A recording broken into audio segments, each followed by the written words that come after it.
Yeah, that's a good report in there.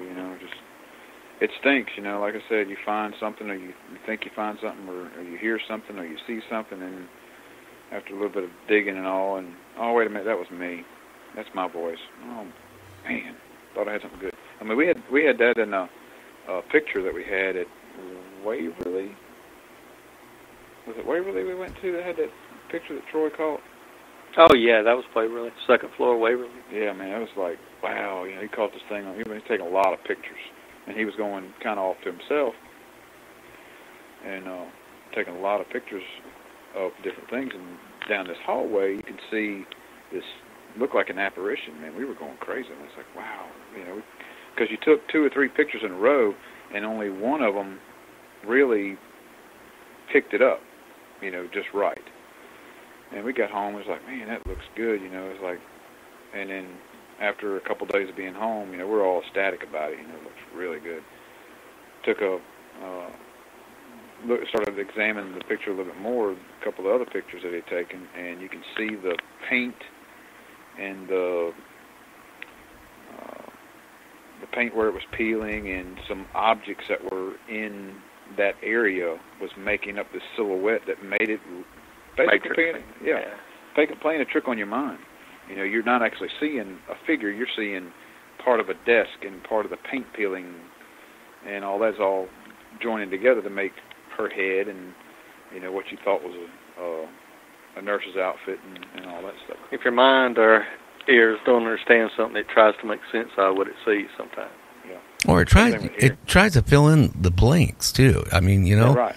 I mean, that's the bad part of a human brain. So, I mean, if it's something you're not sure of, all of a sudden your brain kind of like adds a little bit in there to make it connect. Right. And so, I mean, that's one thing you got to, I mean, it was so real to him, until I think it was the next day when he actually got the high-resolution image and zoomed in and saw the background, Yeah. Going back to the second part of your question, what can you get to, get involved, or if you're interested in this stuff, check your local area. There's usually, there's thousands of paranormal groups now, Well, okay, I'm glad you mentioned that. There's thousands of paranormal groups, just like there's 1,000, talk shows of the paranormal. How do you pick one that is real, basically? You got to do your research on that. You got to look into their background and kind of look and see what they're, a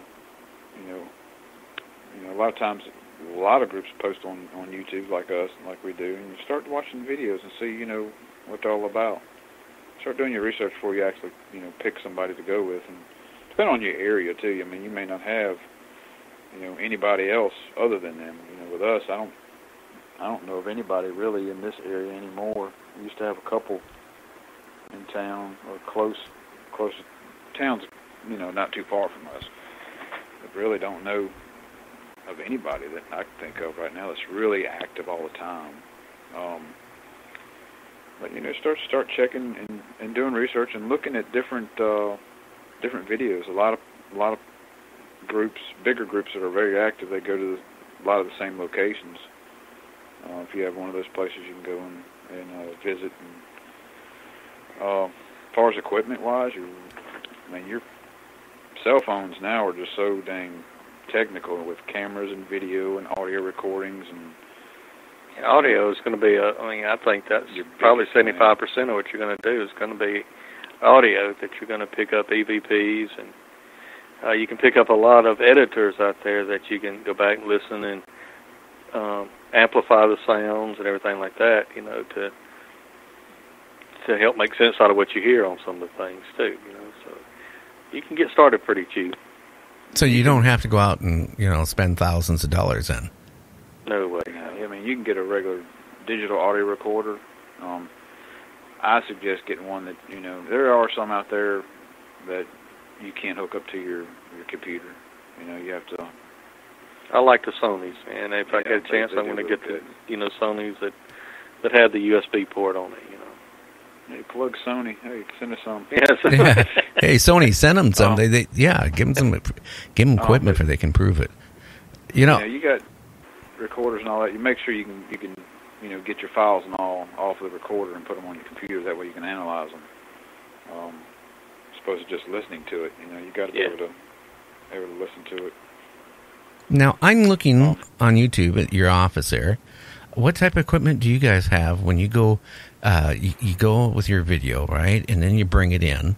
I mean, how do you analyze your video clips, and how do you analyze your sound clips? What do you use? What type of software? I mean, how do you check? Personally, there's Audacity. I think a lot of folks use. We discussed that this afternoon. I don't like that software. There's another one called WavePad that I used. I'm not sure if Donald used that or not, but they have a free version. It's really simple to use. They have a free and a paid version. So if you go on their site, if you search for WavePad and go to their site, of course, every big link to download is going to be the one you have to pay for. You have to look for the little links off the side, so, freeware, click here, or whatever it may be. Yeah. But, it'll just give you a little nag screen. But you can amplify, you can take sections out, you can, reduce hum and hiss and everything else in these things. But like I said, it's freeware. We use it. When it comes to video, a lot of times I use a thing called GOM or whatever, GOM player. It seems to do pretty good. That you can basically scrub the video, pull them back and forth, without having to sit there and watch it in real time. Yeah, that's when we got our shadow cams out, depending on how many we set out at locations, because we got to pull Cat 5, Cat 6 cable to them, set them up on a tripod. After a certain, like 250, 300 feet, you start losing feed. The power isn't strong enough to operate it for the whole time. So you got to, you found out by, by trial and error, what works and what don't, things like that. We're set up to, we can run 16 night vision cameras in location, along with 4 live audio straight to the mobile unit, and nobody has to be inside. We can monitor everything outside in the mobile unit. A lot of times we'll do that too. We'll have everything set up. We'll go in, stir the water, so to speak, and then come back out and monitor it with no one in there, nothing. See if we stirred up any activity. Like I said, we got the 4-channel remote audio in Shadow as well, which we can skip between whatever rooms, and you can hear live EVPs right there on the spot. And that recorder is also recording as it's playing back to us. So if we pick some up, we can mark it on the time on this channel recorder, and we can go back, listen for it there. Now, the bad side of setting up so many cameras in the DVR, you got to take it down. You got to take it down when you're tired. You may have 4 floors of a hospital or oh God, yeah. Insane asylum. You got to tear all that stuff back down, pack it back all up, and then you get home and get it off the DVR. You have, I think it records in 15-minute increments. The DVR does. So you're recording 8 hours. Say 8 hours on one camera. Every 15 minutes there's a new file. It's not glamorous. You run 9 of those, so you got 9 of them times 8 hours times 15 minutes per. Yeah, that many files, bunch up. Yeah. Well, it sounds like you kind of. It sounds like you kind of go what I go through. I had one guy one time call me up and said, "Hey, you got an easy job." At that time, I was only doing a 2-hour show. And he said, "Hey, you only have to work 2 hours a day." I go, No, I don't. You know how long it takes to book good guests for the show? You know how hard it is to find guests? And then when you find them, you have to screen them because you just can't bring anybody on. Because right. you got to do that. And then, the equipment, maintaining it and working on all this stuff. I spend on the average 13, 14 hours a day to produce a 3-hour show. Yeah, everybody doesn't understand all the behind the scenes, stuff. You just go out there and investigate for a little while, and then a few hours, and then you go home. It's like, we drive usually all night to get to a location. Used to try to do it all in one day, and it's just like really bad idea. So we'll get there. We'll have a couple hours sleep. You know, by the time you drive 17 hours, sometimes you just can't fall right to sleep. You're so wired, you know. And then by the time you can, it's time to go investigate. I mean, I fell asleep in the corner of a building before, you know. Well, it's better than a quarter of a building than it is driving there, you know. I'll tell you that much. Well, when we did the West Virginia, what is going on, Mark? Well, we did a brushy prison, and on that one, anybody that fell asleep, they got videoed. I mean, it was horrible. So, about 2-3 o'clock in the morning, I was about to go down. So I wasn't about to go in the truck and lay down. So I go to the third tier in the cell blocks, and I went all the way to the end on the top. So I said, ain't nobody going to find me here. You know, I laid down there, and I put the flashlight above my head, and I laid down on the cell, and I took a nap. Well, come to find out, one of the hot spots in the place was directly on the first floor up under where I took my nap at.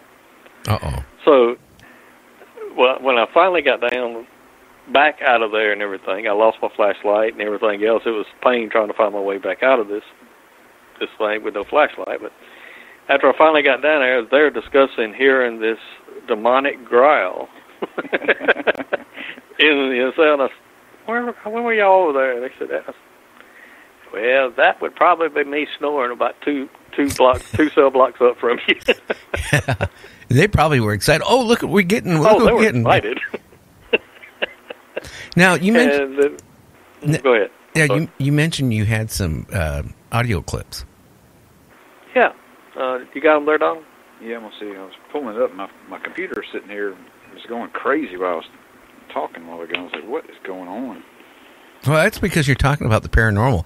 You know, that happens to me. You know, like I'll have somebody on, like a ex-CIA agent or a DOA agent on, or we're talking about something we probably shouldn't be talking about. And all of a sudden, you know, my computer will start malfunctioning. I lose Skype or something, and I get it back up, and it does it. You know, and as soon as we change the subject, guess what? It works fine. Oh, my God. Even now, it's like going crazy.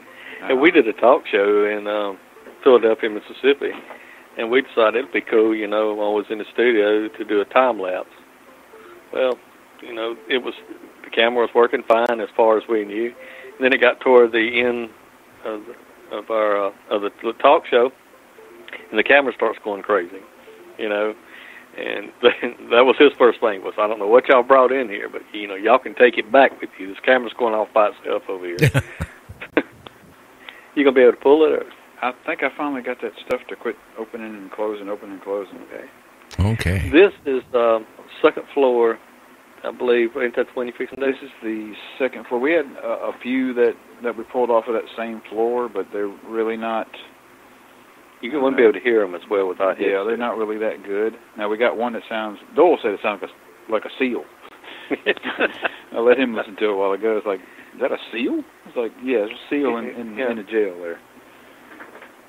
But anyway, got this up. This is the one I was talking about earlier, where I had 3 sets of ears listening to it. And we have a messenger on our Facebook that we communicate with a few other people from our group, and then a couple other groups, Fallen Shadows and Third Eye.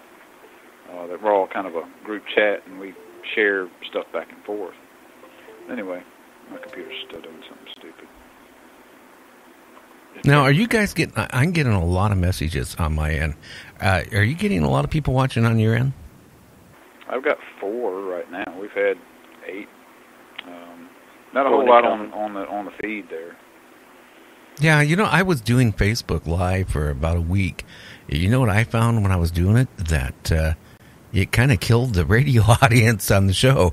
They more enjoyed the live more. And then, you know, when I killed the live, then all of a sudden I looked, oh, wow, I don't have that many people listening to the show. But I had, like, at one point, I had, like, about 1,300 people were listening to one of the Facebook Lives, and that was, wow, you know. Somebody just sent me a thing that says, well, I see y'all live, and y'all just sitting at the desk talking.